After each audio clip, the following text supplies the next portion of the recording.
Diana Francis Spencer 1 जुलाई 1961 को संडरनघम, England में एक मुअज़्ज़ज़ ख़ानदान में पैदा हुईं।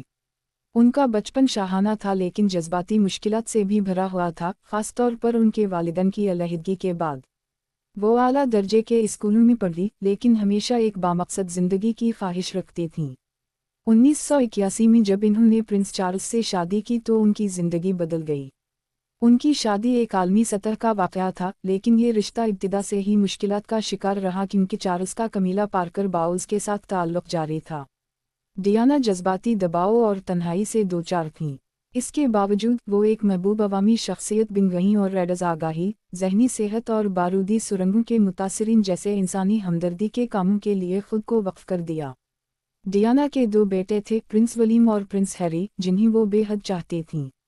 ताहम उनकी शादी मज़ीद ख़राब होती गई, जिसके नतीजे में 1992 में अलहदगी और 1996 में बाज़ाब्ता तलाक़ हुई। तलाक़ के बाद वो शाही हैसियत से महरूम हो गईं, लेकिन उनकी मकबूलियत उनकी शफ़क़त और फलाही कामों की वजह से बरकरार रही। डियाना की मोहब्बत भरी ज़िंदगी अवामी दिलचस्पी का बड़ा मरकज़ रही।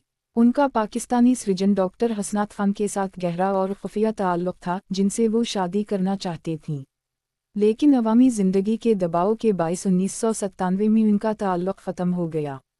इसके बाद इन्होंने अरब पति मोहम्मद अल-फ़ायद के बेटे डोडी फ़ायद से मुलाकातें शुरू कर दीं।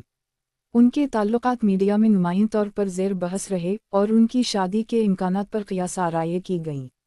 31 अगस्त 1997 को डियाना और डोडी पेरिस में एक कार हादसे में हलाक हो गए जब सहाफ़ी और मीडिया उनका ताक़ुब कर रहे थे।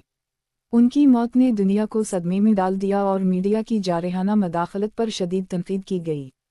6 सितंबर 1997 को उनकी आखिरी रसूमात को लाखों अफराद ने देखा और उनके बेटों ने गमगीन दिल के साथ उनके ताबूत के पीछे चलकर इन्हें अलविदा कहा। ज़हनी सेहत के मसाइल और शाही ज़िंदगी के दबाव के बावजूद डियाना ने एक गहरी छाप छोड़ी।